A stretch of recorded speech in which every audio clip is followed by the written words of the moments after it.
guys, how you doing? Happy, this? Tuesday morning. This is March 24th. I almost say October. This is March 24th, 2020. I'm coming to you at a time, I don't know when you'll be listening to this. Hopefully it's in the current times, but if it is in the future, then these are trying times. These are trying times, and these times will go down in history as the whole pandemic, coronavirus, COVID-19 pandemic spread through the world. The entire world, so global panic started in China. The epicenter of it, Wuhan County, who started in December and is now showing signs of bouncing back. We see Italy following after Wuhan, and Italy has pretty much shut down the country. And 2 weeks after they did that, today is about 2 weeks after they did that, the spread has now slowed. And New York, we see now becoming the new epicenter of the US, which is running at a rate that everybody was scared of, running at a rate of 5 times the national average in terms of the spread of it, because New York is so dense. And I remember in when it was coming out and it was trickling all over, I don't think that, you know how government is, I don't know if enough work was done, because the mayor of New York was pulling from the get-go, that means, for a shutdown to stem it, to nip it, to see what we have to deal with.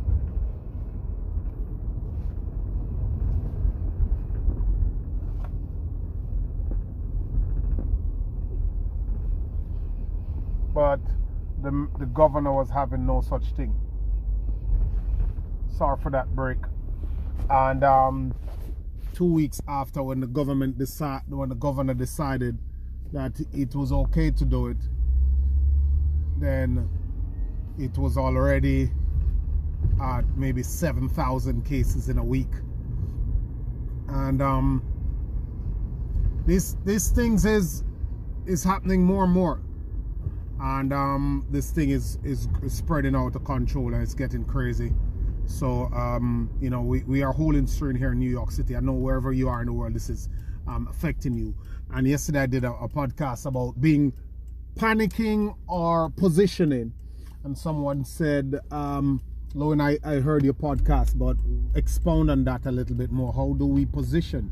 How do we position when so many things are happening? Jobs are being lost, people are sick. What are the best things to do? What are your 2 main things? What do you think we need to do something, but we want to make sure that we are approaching this correctly? And everybody's situation in specific ways is different, but that's a very good question. That's a very good question. It's a question I grapple with myself. It's something that I've been thinking about for a week. And everybody froze. I think everybody froze. I have some really powerful people, virtual mentors that I follow, that I listen to, and I think it caught everybody off guard. And even the best of the best, who should have an opinion in times like these, were doing their regular content, and so other people were just doing bonus issues like giving you discounts on their programs, and they weren't taking a direct look at it, because everybody pretty much freeze, and everybody is still, I think, preparing their response, because the reaction is natural and immediately. You want to just say, okay, let me stop, let me shut down right now. I don't know what's happening, let me take care of my family, let me take care of myself, let me get off the streets. That is the natural reaction. But then the response is what is just coming out now, like about 7 days after, 10 days after, because look, it don't matter how you hear we speak, it don't matter what you see we go on with. We all have our insecurities, and we are human beings. And when something terrible happens, when the life as we know it, when the height and the stage and the steps we're on have been removed from us, when the things that we were used to are gone, when those are gone, then we naturally get into a different state. And it's not easy. And everybody don't have it all figured out. I always say to you that everybody don't have it all figured out. We're constantly trying to figure it out. Figuring it out is a way of life. It's not a part of life. You don't figure it out and it's all good. There's always something there to figure out, to analyze, to work through. So people's response is just coming now. And people have different responses, and they might be specific to their audience or specific to you. Depends at a particular point in time that you are. But my two most, I'm probably pressed to bring it to two. But the first thing is to try to stay healthy, because if you're not healthy, if you don't feel good, you can't do good. If you don't feel well, you can't do well. You have to try to stay healthy, however possible that it is. Do what you can. Don't be naive about it. Don't think that it's a fluke, or it happened to young people, or it happened to old people, or the Chinese made it, or the government is trying to population control. None of that will help you. All that is just, whether or not it is true, you have no control over that. You still have to live in the world. There's no flight going to Mars tomorrow morning, or the moon, you know, say, look, I'm fed up with these guys, let's go to the moon and hang out over there at Mars. This is the world. You have to live in the world. The level of control that you have is the level of control that you have. Some things are just not in your power, like they are not in the president's power, not like they are not in the World Health Organization power. Some things are not in your power, and the things that are not in your power, you learn how to adjust and work your way around those. That's a great thing about human beings. You find a way to take the burden off yourself, and to find a way to make it happen for you, and to continue to run your life. So don't be caught up and be dumb, to be frozen. Don't be locked up and clogged up and jittery and about what you can't control, about the conspiracy theories, whether they are true or not, and all the other things that's going on over there. It doesn't help, you know. Like, I hear people talk about that. We spend hours talking about that, and we never spend half an hour to take up a book so we can do something about that. If the Chinese made it, if anybody else, if they want it to spread, if they're doing this to crash the economy, let's just for argument's say that they're doing it. There are people who are going to find a way to survive despite all of that. People who are not friends with these guys who are doing it, if they're doing it. If you get what I mean. So there are people who are still going to make it happen. That's what you want to concern yourself with. Whether or not this is a natural disaster and people are totally independent of it, like meaning nobody contributed to this or did anything in the form of originating this whole plan, or whether or not people did, how am I going to survive? How am I going to thrive? How am I going to get this done? Like, there are theories about 9/11, there are theories about World War II, there are theories about the Great Depression. There'll always be theories, but the knowledge of those, or the constant using your time to regurgitate those and think about those, and cursing out the powers that be, never helps. You have to now live your life, and what you do with your life is going to be what matters.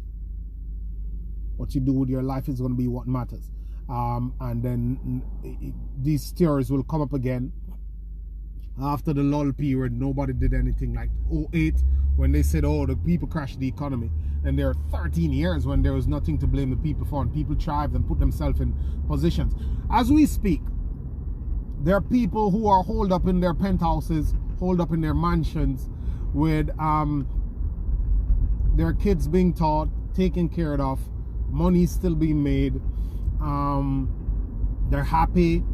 They're taking care of their families. They have enough cash to ride out 5 years of this baby. They get the inside information and everything. If something could go wrong, they have the best doctors to talk to on call. If something could go wrong, they have the best lawyers, the best insurance, the best everything at their disposal and in their resource toolbox to get to. and they can ride it out. It's not comfortable for them, but it is better for them than for the majority of people. How? Because they were not paying attention to every other thing that's out there. They were focusing on how they can make their life better, and they were working consistently and persistently on that. And that's what you need to be doing. So the first thing, you have to stay healthy. You have to find a way to try your best to do whatever needs to be done to stay healthy and to keep yourself okay. Take the necessary precautions. I said that yesterday too. Take the necessary precaution. And the second thing while you're doing that is to manage your state. Most important thing when it comes on to after health, managing your state. And that's what I meant when I spoke of panic or positioning. You have to manage your state. There's a time for you to freeze up, to be historical, to be hoarding, to be calling everybody, is past. You got 8 days, 10 days for that. Now it's time to manage your state, to start to look ahead, to start to reflect. Naturally, you might be in a position where the boss say that you should go home, and they might cut you, and you might not know how this is going to work out. The thing that you planned or what you have invested in might start to look different. Everything might change. You might lose a lot of money. Your 401k might be cut in half. Your stock portfolio might be slapped. Many different things could go through you happen to you at this point in time. So the importance of managing your state now become extremely crucial. Managing your state. Being able to stay clear, to stay focused, to stay believing, to stay confident in time like this. To believe that you can get it back, you can figure it out. There will be opportunities, and you'll be one of those front runners in these opportunities. Managing your state, believing that this will be okay, and this will blow over. We'll ride this through. I have the power and the strength to ride this through. What are the things I need to be doing? What adjustments I need to make? What sacrifices I need to make? What need to go through the door? What do I need to give up to get this thing behind me, to position myself to win at the end of the day when the smoke clears? The smoke is going to clear. Or you might have to move in the smoke. What's your strategy? The planning. If you're fearful, if you freeze up, you're not going to plan. You're going to be going around in circles, doing the mental rehearsing, calling everybody, cursing out this, worrying about that, blaming, complaining, whining, and all your time will go into that. And while you are doing that, other people will be moving. Other people are like, okay, let me try this out. Oh, that didn't work. All right, let me spend 2 weeks doing this. Oh, that didn't work. Oh, whoa, this looked like it was working. And the thing that I did last week that didn't work, I learned that though. So let me apply it over here. Wow. This could go well. Well, it's starting slow, but I'm listening to this guy who said that, hey, you know, it started slow, but if you give it this X and that, or if you need to do this, or if I go there and get this tool or this information, it could pick up. What are you going to do? Now that you're probably laid off, or now you see how fragile it is on a paycheck, how do you build a side hustle? What side hustles are possible? What need is going to arise in the marketplace now? How can I position myself to fill some of those needs and get paid? Because of course it's not going to be business as usual. Of course it's not going to be settling. Of course you are behind. Of course your plans have been smashed. Of course your goalposts have to be moved. Of course your goals have to be, the timing on your goals have to be adjusted. All that stuff. But it's life. You still have life. What you gonna do? There's this old saying when I was growing up that life is what happened while you're planning. There's always interruptions in life, man. Nobody knows. Nobody have a crystal ball. What you do, you move on a system of belief and you try to manifest that. And when the trouble come, when the disruption come, you adjust yourself. You adjust. But you got to stay in the fight. Because 5 years from now, you're going to be regretting not staying in there. Or you will see people who started out way after you, or people who are in the same position as you are, manage to make themselves better off. So you have to believe that, look, time is going to pass anyway. So, and I have a good handle, I have a good say, I play into what my outcomes and my results will be. I have a part to play in that. And I must do something if I want to affect my outcome. And if you do something, if you believe that you are not at an effect, but you can affect life, if you believe that you can choose your path and have a real influence on the direction that your life goes in, then you will, 5 years from now, 10 years from now, thank yourself. You'll be proud of yourself for doing it. So manage your state is the number one thing. After you try to stay healthy, as you're trying to stay healthy, we're talking about now mental, the physical part, and also the mental part. You gotta have that positive outlook and that mental outlook on life. You have to have that settling belief in your belly that, look, I know this is going to turn to crap, but hey, I'm going to be doing everything that I need to do to win, because at the end of it all, look at it from this perspective. At the end of it all, when all is said and done, when the smoke clear, there will be winners. I'll say that again. When the smoke clear, there will be winners. The only question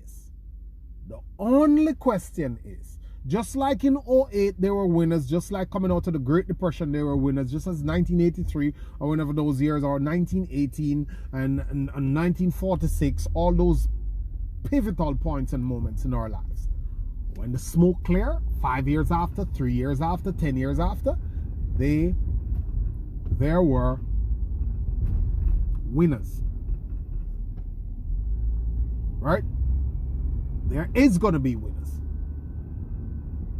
Right?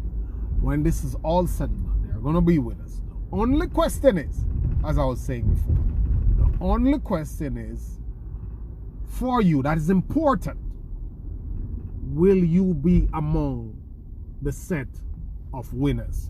So that when this crap happens again, because they say that there's an economic meltdown every 10 years, when this crap happens again,